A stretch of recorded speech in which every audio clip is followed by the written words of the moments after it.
Uta Tubhyam Esha Buddhi Parya Vatsa Parada Badramte Vatsa Parada Badramte Vatsa Parada Badramte Vatsa Parada Badramte Satyam Kataya Mamrisha Satyam Kathaya Mamrisha Satyam Kataya Mamrisha Satyam Kathaya Mamrisha Balanati Kutastubhyam Balanati Kutastubhyam Balanati Kutastubhyam Balanati Kutastubhyam Esha Buddhi Viparyayaha Esha Buddhi Viparyaya Esha Buddhi Viparyayaha Esha Buddhi Viparyaya Vatsa Parada Badramte Vatsa Parada Badramte Satyam Kataya Mamrisha Satyam Kathaya Mamrisha Balanati Kutastubhyam Balanati Kutastubhyam Esha Buddhi Viparyayaha Esha Buddhi Viparyaya Vatsa Parada Badramte Vatsa Parada Badramte Satyam Kataya Mamrisha Satyam Kathaya Mamrisha Balanati Kutastubhyam Balanati Kutastubhyam Esha Buddhi Viparya Esha Buddhi Viparyaya Vatsa Parada Badramte Vatsa Prarada Badramte Satyam Kathaya Mamrisha Satyam Kataya Mamrisha Balanati Kutastubhyam Balanati Kutastubhyam Esha Buddhi Viparyaya Esha Buddhi Viparya Vatsa Prarada Badramte Vatsa Parada Badramte Satyam Kataya Mamrisha Satyam Kathaya Mamrisha Balanati Kutastubhyam Balanati Kutastubhyam Esha Buddhi Vipayaya Esha Buddhi Viparyaya Vatsa Prarada Badramte Vatsa Parada Badramte Satyam Kataya Mamrisha Satyam Kathaya Mamrisha Balanati Kutastubhyam Balanati Kutastubhyam Esha Buddhi Viparya Esha Buddhi Viparyaya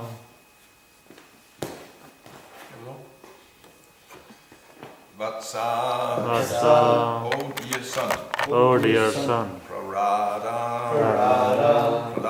Prahlad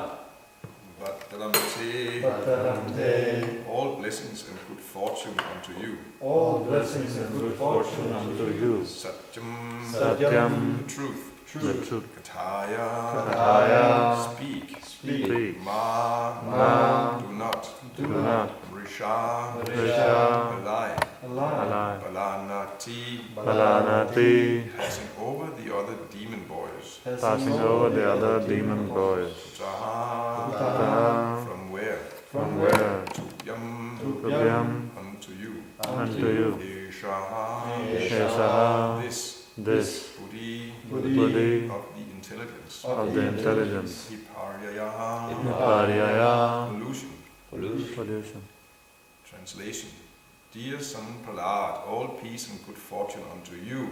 Kindly do not speak lies, just reply with the truth. These boys you see are not like you, for they do not speak in a deviant way. How have you learned these instructions? How has your intelligence been spoiled in this way? Purport. Prahlad Maharaj was still a boy, and therefore his teachers thought that if they pacified the little boy, he would immediately speak the truth, revealing the secret of how the Vaishnavas came there to teach him lessons in devotional service. It was surprising, of course, that in the same school the other boys of the Daityas were not polluted.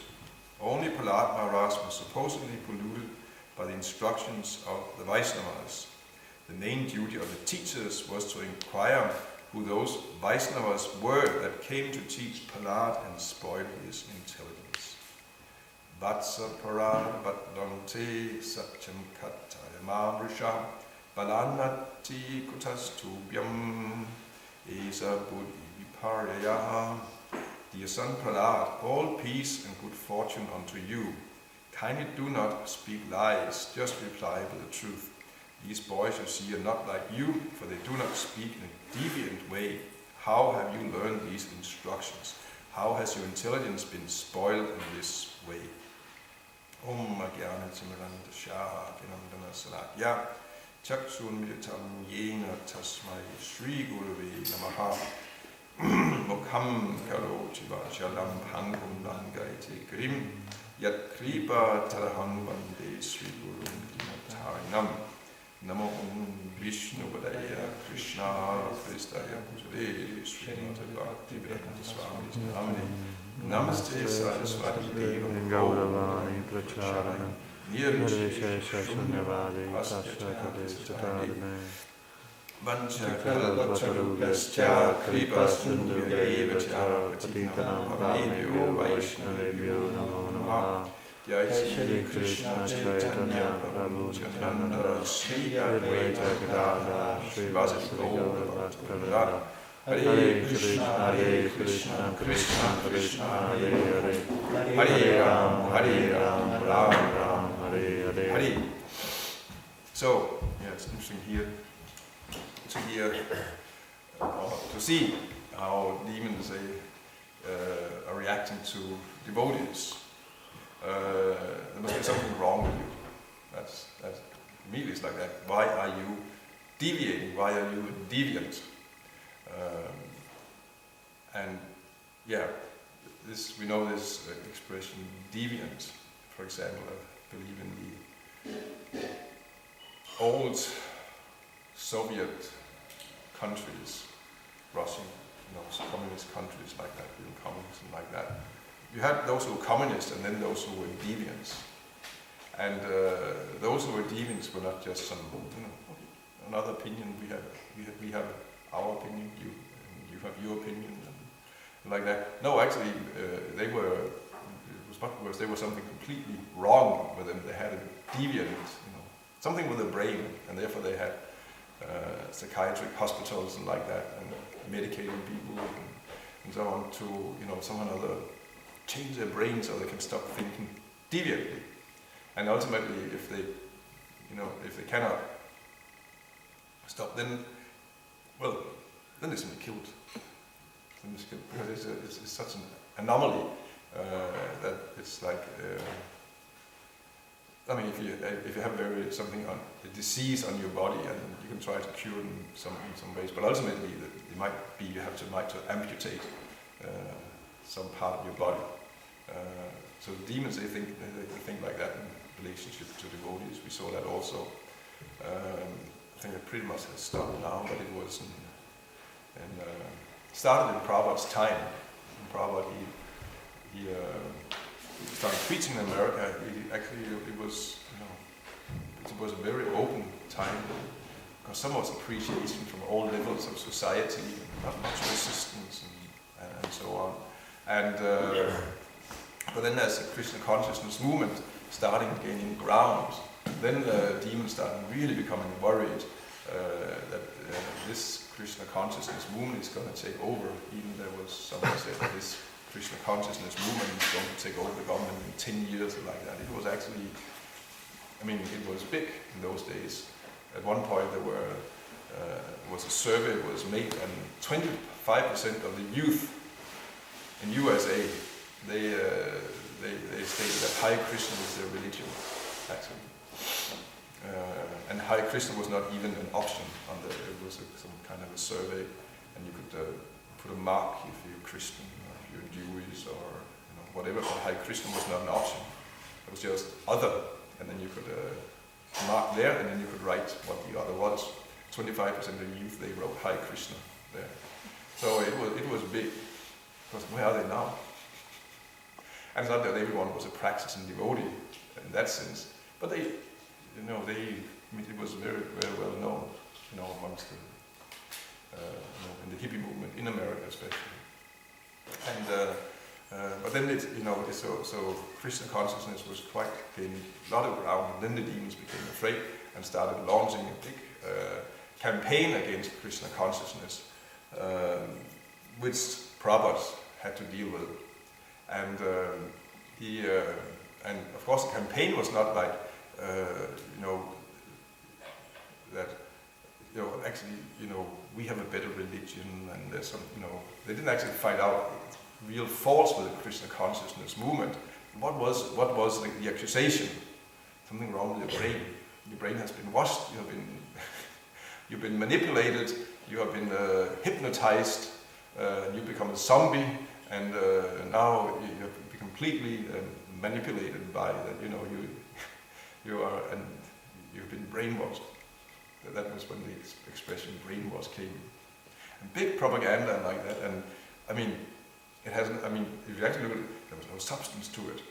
It was absolutely. It's not even possible to brainwash in the way they think. Of course, Prabhupada's reply was that we wash the brains. First, no, actually, Prabhupada said no. We're not brainwashing. We are a brain-giving movement. First, we give a brain, then we wash it afterwards. Because right now, there's nobody that's in the brain. And Prabhupada that was his response. But still, I mean, it's even this.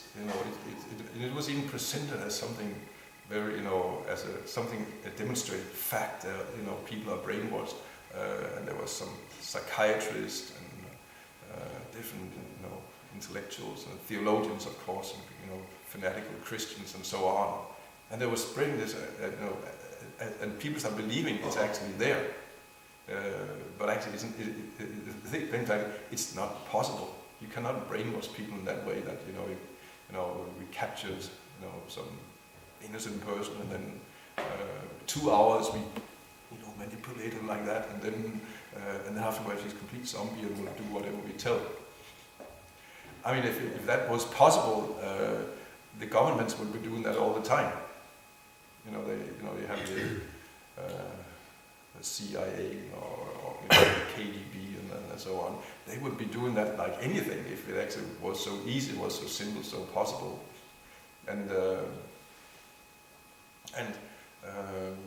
But it's simply not possible. I think you can kind of manipulate people, but it takes a long time. Then you have to grow up in that society and be completely manipulated by the education system. Then you are quite much a zombie, as we see many people today. But that it's you can just capture someone, or by tempting someone, and then and then secretly within a couple of hours or a couple of days, or even a couple of weeks or months, you can completely, by manipulating and depriving them of food or sleep or whatever or like that, then you can create these. So it's not possible. And there's and at one point also more reasonable scholars started waking up to what was going on, and then they step forward and make statements that actually it's not there. It's just they just have a deviant idea. They don't agree with you. And we have this book. I don't remember the name, but it's a book with interviews about different, quite prominent scholars about the Hare Krishna movement and like that. One. Do you remember this book? Of course, you don't. Yes, many years ago. Yes, it came out in the 80s. Might still be a copy over there. So there was amongst other, Harvey Cox was interviewed. Harvey Cox was a very famous, prominent theologian, professor at Harvard, Christian, but I mean, very, really a top theologian. And he basically said that brainwashing is a term used to denote someone who disagrees with you, basically. That's all. They just disagree with you. They have a different, like we see here with the Prahlad Maharaj. And that's all. It's not possible. He also says it's not something. It's not a respectable term amongst psychologists and psychiatrists, for one thing. It's not. You cannot do it. And but then we see. So still, this is how demons they react. They don't, consider. Maybe there's some good points with this Krishna consciousness. Maybe Prahlad has some good points. No, there's something wrong with him, and then we have to cure him. We simply have to cure him, and somehow or another, we have to teach him properly. And if that doesn't work, then we have to medicate him. If it doesn't work, we have to kill him. That's how demons they think. So that is, and it is so common. It is so common. It's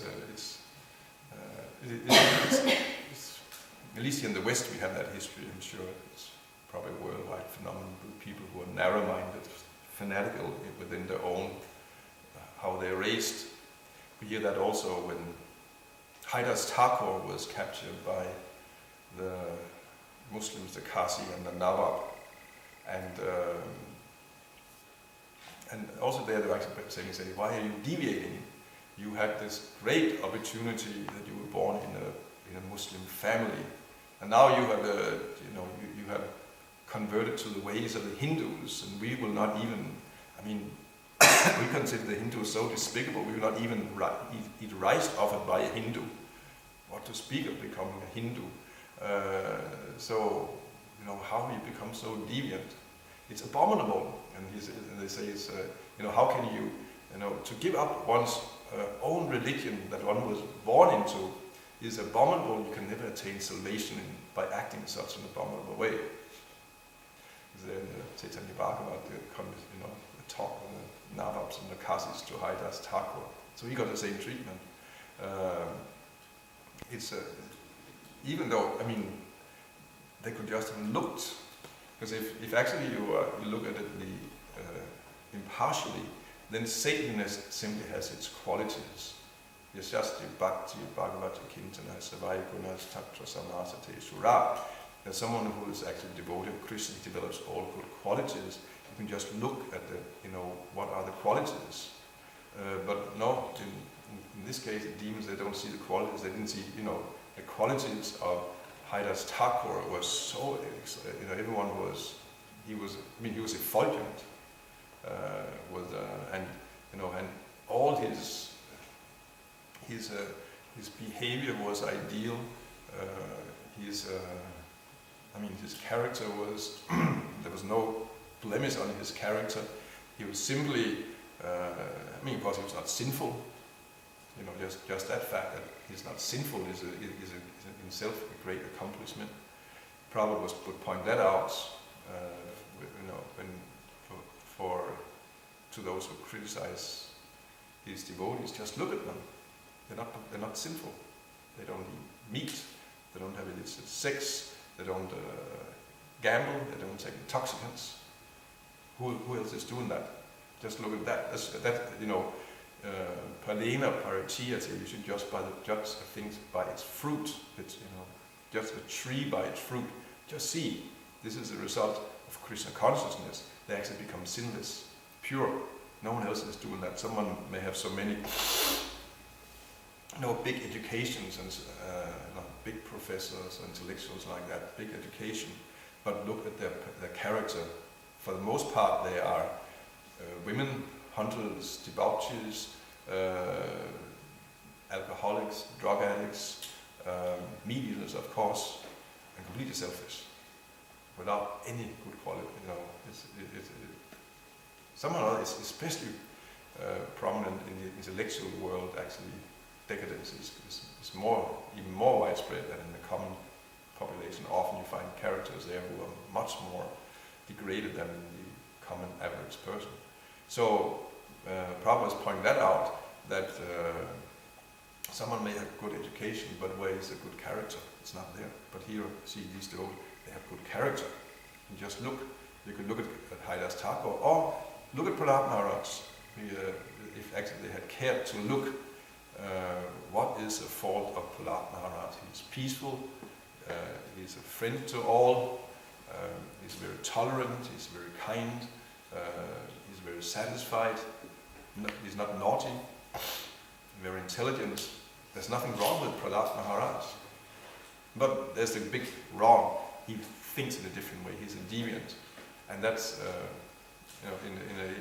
among materialists and those of demoniac mentality, or very like canister mentality, immediately, it's actually one thing's fear. They will see that if someone else is different from me, that means I could be wrong. But that's not possible. I cannot be wrong. They must be wrong. We must get rid of them. That's the immediate reaction. and therefore really, history is filled with that. Even, I mean, I'm not so aware of it, but you just see here in Europe how deviant religions, they have been persecuted. Actually, what we have been exposed to is minimal. It's really minimal. Just in previous ages, they burned people on the stakes at witch hunting. It also were. It was from 1400 to 1800. 100,000 witches were burned alive on fires in Europe. As late as 1800, in the beginning of 1800s, just 200 years ago, they were still burning witches. They were deviant. I know one example when there's a Christian group called the Baptists, and I think it's an American group that arose, and they have the idea that actually you should not baptize children. That's what Christians they do. They take these children and then they pour water on their head, and then they become Christians. But the Baptists are claiming that's not correct, but because baptism you have to make a conscious choice. So you should not be baptized until actually you've grown up and can make a conscious choice. So I think that's kind of, the main, seems to be the main teaching of their particular brand of Christianity. There might be others, but that's kind of, they're not baptizing their children. So when they came here, in Denmark in the end of the 1800s and like that, there was again heavy propaganda against them, and it came to that point where actually children born of Baptists, they were being taken from their parents and forcibly baptized so they would not go to hell. That was going on,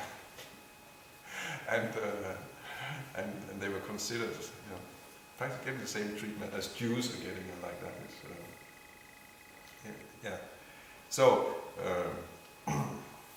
So it is to be expected. I mean, we also in our Krishna consciousness movement, we can expect that, demons, they will react, and they will not just look, see, oh, actually you look quite nice. Maybe we don't understand what you're doing, but actually you look nice. Like, no, they will not see. They see you're dangerous, and we have to get rid of you.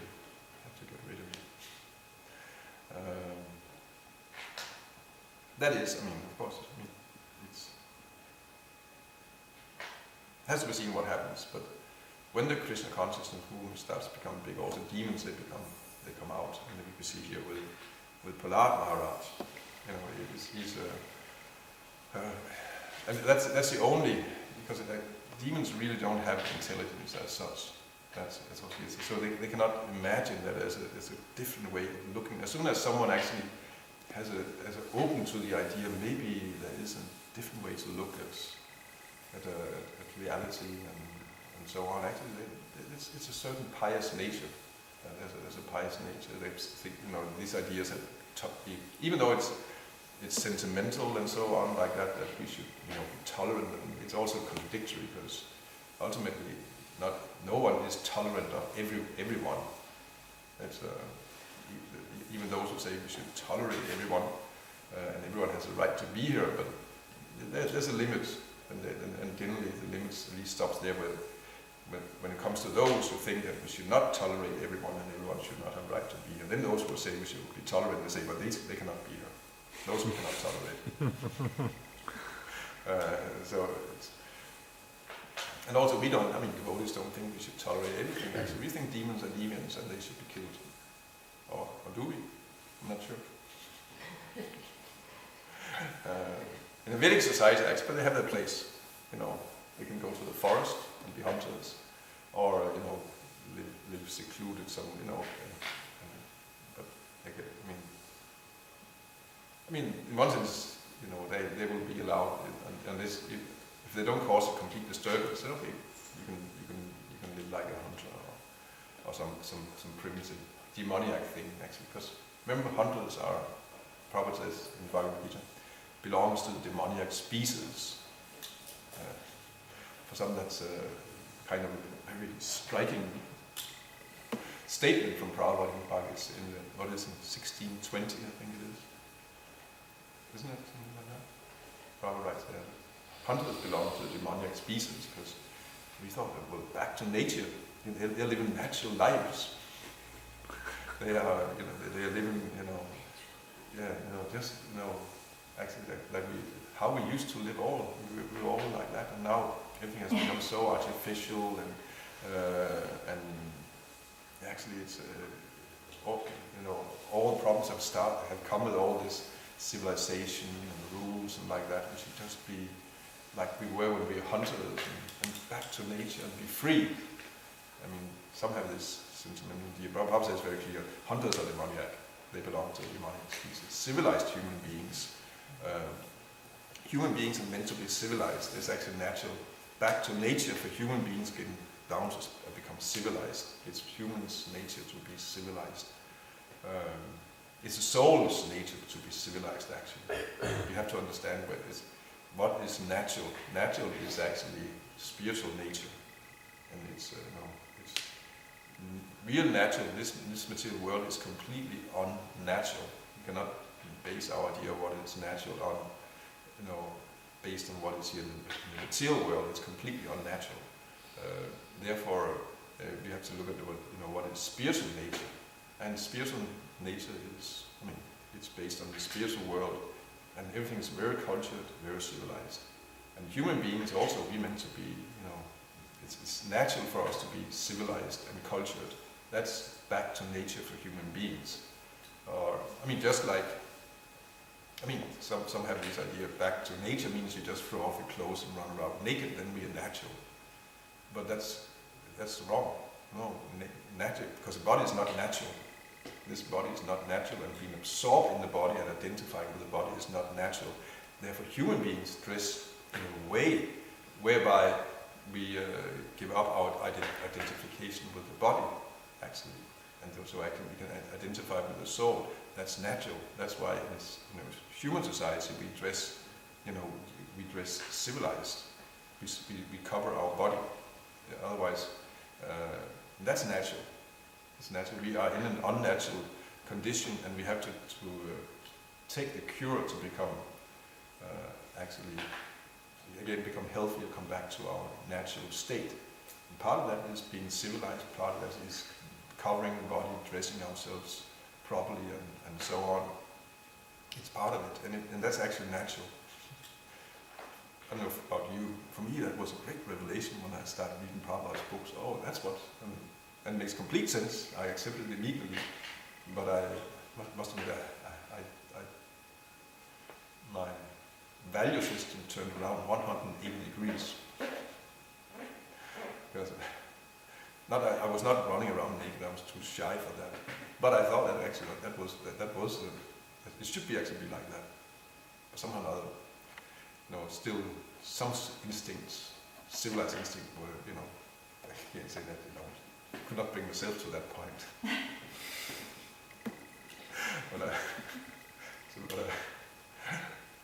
But some were working hard to become really free, and then they were running around, and they were,